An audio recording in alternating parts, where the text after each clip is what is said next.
High বন্ধুরা, welcome to my channel. তো আবারও চলে এসেছি তোমাদের সামনে নতুন একটি রেসিপি নিয়ে।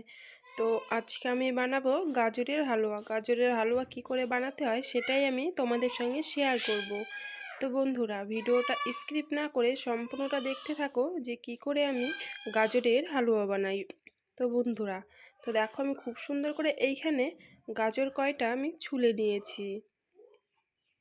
দেখো গাজরগুলো কিন্তু আমি খুব সুন্দর করে ছুলে নিয়েছি। আর এখানে আমি 4টে গাজর নিয়েছি। তো তোমরা দেখতে পাচ্ছ এইখানে একটা গ্রেট করার মেশিন আছে। তো এটা দিয়ে আমি গাজরগুলো খুব সুন্দর করে কুচিয়ে নেব। আর দেখো গাজরগুলোও কিন্তু আমি খুব সুন্দর করে ছুলে ধুয়ে রেখে দিয়েছি। তো এখন আমি গাজরগুলো খুব সুন্দর করে ঝিরিঝিরি করে নিয়েছি। দেখতেই পাচ্ছ ঝিরিটা কিন্তু খুব সুন্দরভাবে হয়েছে। ঠিক এইভাবেই করতে হবে। তো আমি খুব সুন্দর করে নিয়েছি, দেখতেই পাচ্ছ তোমরা। তো এখন আমি কড়াইটা বসিয়ে দেব। তো কড়াইটা বসিয়ে দিয়েছি। এখানে দেখতে পাচ্ছ ঘি। তো আমি কিছুটা ঘি দিয়ে দেব। তো ঘিটা দিয়ে আমি খুব সুন্দর করে একটু কড়াইটার সঙ্গে আমি মিশিয়ে নেব। তো এখন আমি কুচিয়ে রাখা গাজরগুলো দিয়ে দেব। তো আমি সম্পূর্ণ গাজরটুকু দিয়ে দেব। তো এটা খুব সুন্দর করে নাড়াচাড়া করে নেব। আর এটা হালকা মতো নাড়াচাড়া করতে হবে। আর গ্যাসটা কিন্তু কমিয়ে দিতে হবে। তো আমি হালকা আঁচে খুব ধীরে ধীরে খুব সুন্দর করে এটা ভেজে নেব। আর এটা কিন্তু খুব ঘন ঘন নাড়তে হবে যাতে নিচে লেগে না যায়। এটা খুব সুন্দরভাবে ভাজা ভাজা করতে হবে। তো দেখো খুব সুন্দর করে আমি ভাজা ভাজা করে নিয়েছি, দেখেও বুঝতে পারছো। এটা ভাজা ভাজা খুব সুন্দর করতে হবে, কারণ না হলে এটা কাঁচা কাঁচা গন্ধ করবে গাজরের।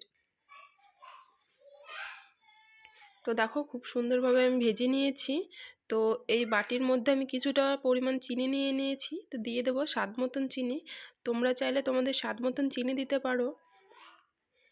তো চিনিটা দিয়ে আমি খুব সুন্দর একটু নাড়াচাড়া করে নেব।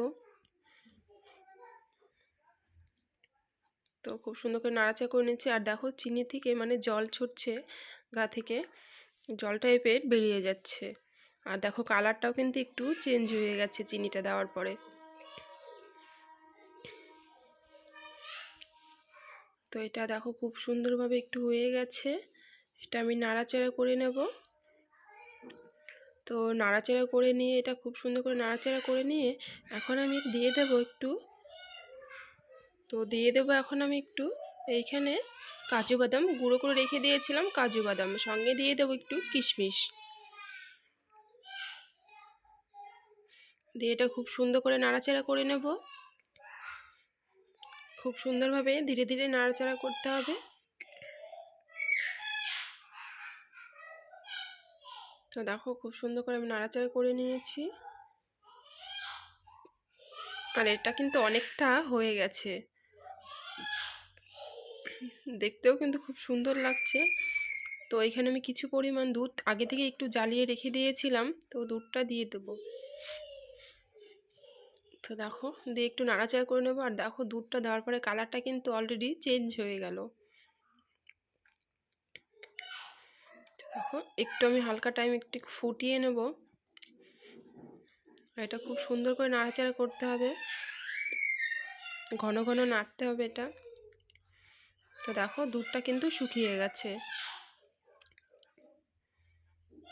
তো দুধটা শুকিয়ে গেছে, এটা কিন্তু খুব আঠালোভাবে হয়ে গেছে। তো এটা এখন আমি নাড়াচাড়া করে নেব।